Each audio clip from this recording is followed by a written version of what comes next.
Assalamualaikum to all of you. Hope you all are doing well. And today we are going to learn the family of should. Family of should की discuss जिस तरह हमने पिछली videos में should have का जो एक use था वो कंप्लीट हो चुका और यूज नंबर ये जो कि हमारे पास इसका यूज नंबर 2 है। यूज नंबर 1 कंप्लीट हो चुका, इसी तरह यूज नंबर 2 भी इस वीडियो में हम कर रहे हैं तो ये कंप्लीट हो चुका। शुड बी के भी एक यूज दोनों यूज कर दिए, शुड हैव बीन के भी दोनों यूज और शुड हैव हैड ले चुका। इसमें हमारे पास जस्ट शुड हैव का जो सेकंड यूज था वो और शुड हैव, तो इस वीडियो में हम इन दोनों को डिस्कस करने जा रहे हैं। इसी तरह हमारे पास शुड की जो फैमिली है वो कंप्लीट हो जाएगी। सबसे पहले चलते हैं शुड हैव की तरफ। शुड हैव का यूज नंबर 2, इसमें हमारे पास अगर देखा जाए हैव का मतलब होता है पास, यानी कोई भी पोजीशन के लिए मलकियत के लिए इस्तेमाल करते हैं। तो यहाँ इसका मतलब इसमें हमारे पास सेकंड यूज में ये हुआ कि पास होना चाहिए। शुड हैव यानी शुड का मतलब चाहिए, हैव का मतलब पास। इसमें हमारे पास कंप्लीट सेंटेंस ये होगा पास होना चाहिए।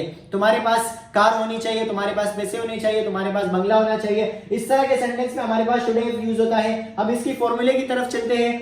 सबसे पहले आपको पता ही है हमारे पास सब्जेक्ट आता है, उसके बाद इसी तरह शुड हैव लग जाएगा पॉजिटिव में और एक नाउन लग जाएगा, कोई भी नाम कोई भी चीज लग जाएगी। तो इसमें हमारे पास कोई वर्ब यूज नहीं होगा, जस्ट नाउन यूज होगा। तो ये हमारे पास पॉजिटिव कहलाते हैं। नेगेटिव की अगर बात करें, सबसे पहले शुड आ जाएगा, फिर नॉट, फिर हैव, नाउन आ जाएगा। इंटरोगेटिव में शुड पहले आ जाता है, उसके बाद subject, have, noun, then question mark, ये पता ही है। उसके बाद इंटरोगेटिव प्लस नेगेटिव में भी यही सीन है, सबसे पहले शुड आ जाता है, फिर सब्जेक्ट, नॉट, हैव, नाउन। इस तरह हमारे पास इसके फॉर्मूले ये हैं। अब एग्जांपल्स की तरफ चलते हैं, कुछ उसको सोल्व करते हैं। पहली एग्जांपल्स में लिखा हुआ है कि तुम्हारे पास पैसे होने चाहिए, यानी तुम्हारे पास ये होने चाहिए, मलकियत होनी चाहिए, तुम्हारे पास पैसे होने चाहिए।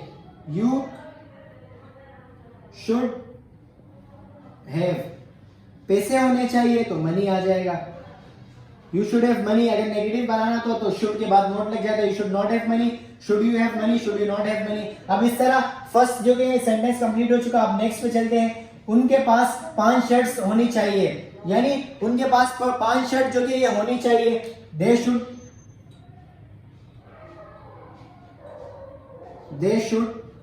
हैव 5 शर्ट होनी चाहिए तो 5 शर्ट्स। उनके पास 5 शर्ट्स होनी चाहिए, दे शुड हैव 5 शर्ट्स। इस तरह हमारे पास थर्ड सेंटेंस आता है, हमारे पास तुम्हारा नंबर होना चाहिए। हमारे पास तुम्हारा नंबर होना चाहिए, we should have your number. We should have your number, हमारे पास तुम्हारा नंबर होना चाहिए। इस तरह हमारे पास जो 3 सेंटेंस थे ये कंप्लीट हो चुके हैं। आप मजीद भी सेंटेंस बना सकते हैं। हमारे पास शुड हैव का जो यूज नंबर 2 था वो भी कंप्लीट हो चुका। अब इसका एक ही यूज है, शुड हैव हैड। इसका मतलब क्या है, इसमें आएगा पास होना चाहिए था, यानी ये भी हमारे पास पास्ट है शुड हैव का। ये हमारे पास इसका पास्ट है शुड हैव का, जो हमने अभी यूज किया। इसका हमारे पास एक पास होना चाहिए था, जिस तरह पिछले इसमें था हमारे पास पास होना चाहिए, ये इसका पास्ट है, पास होना चाहिए था। तो इसमें हमारे पास शुड हैव एक हेड यूज हो जाएगा। सबसे पहले फॉर्मूले में सब्जेक्ट आता है, उसके बाद शुड हैव हेड लग जाएगा, एक हेड इंक्लूड हो जाएगा। उसके बाद नाउन आ जाएगा। ये हमारे पास पॉजिटिव के सेंटेंसेस थे। नेगेटिव में क्या होता है, शुड की जो हमारे पास पहले ही होते हैं इसके बाद ही नोट लगता है। सबसे पहले सब्जेक्ट आ गया, शुड के बाद नोट, फिर हैव हैड, नाउन आ गया, कोई भी नाम या कोई भी चीज आ गई। फिर उसके बाद इंटरोगेटिव में शुड पहले आ जाता है, फिर सब्जेक्ट, फिर हैव हैड, नाउन और question mark. Interrogative plus negative में भी यही होता है, सबसे पहले शुड आ जाता है, फिर सब्जेक्ट, लेकिन इसमें नॉट इंक्लूड हो जाता है, और हैव हैड, नाउन और क्वेश्चन मार्क। इस तरह हमारे पास ये इसके फॉर्मूले। अब इसकी कुछ एग्जांपल्स की तरफ चलते हैं। जैसे यहाँ लिखा है, मेरे पास तुम्हारी कॉपी होनी चाहिए थी, यानी पास्ट की बात कर रहे हो कि मेरे पास तुम्हारी कॉपी होनी चाहिए थी। I should have had your copy, यानी तुम्हारी कॉपी जो मेरे पास होनी चाहिए थी। I should have your copy. Next sentence है, उसके पास गाड़ी होनी चाहिए थी, यानी पास की बात हो रही है, उसके पास गाड़ी होनी चाहिए थी। He should have had, he should have had a car, यानी एक गाड़ी उसके पास होनी चाहिए थी। इस तरह हमारे पास लास्ट सेंटेंस आता है, तुम्हारे पास सेहत होनी चाहिए थी, यानी पास्ट में तुम्हारे पास सेहत होनी चाहिए थी। सेहत भी कोई मलकियत का नाम है, यानी अगर बीमारी की बात करें, सेहत की बात करें, ये भी हमारे पास मलकियत में आता है। तुम्हारे पास सेहत होनी चाहिए थी, you should have had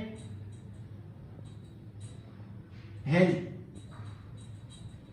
you should have health. इस तरह हमारे पास जो कि शुड हैव का जो यूज नंबर 2 रहेगा था वो कंप्लीट हो चुका। शुड हैव हैड का एक यूज था। इस तरह हमारे पास ये सारे जो कि कंप्लीट हो चुके हैं और शुड हैव की जो हम शुड की जो फैमिली थी वो सारी कंप्लीट हो चुकी है। अब मैंने पहले वीडियो में बताया था कि इसके बाद भी हम मे माइट वगैरह सारे को डिस्कस करेंगे, तो उम्मीद करता हूं कि आपको ये समझ आ गया होगा। अब मिलते हैं फिर अगले मॉडल्स पर दूसरे में। Thank you so much.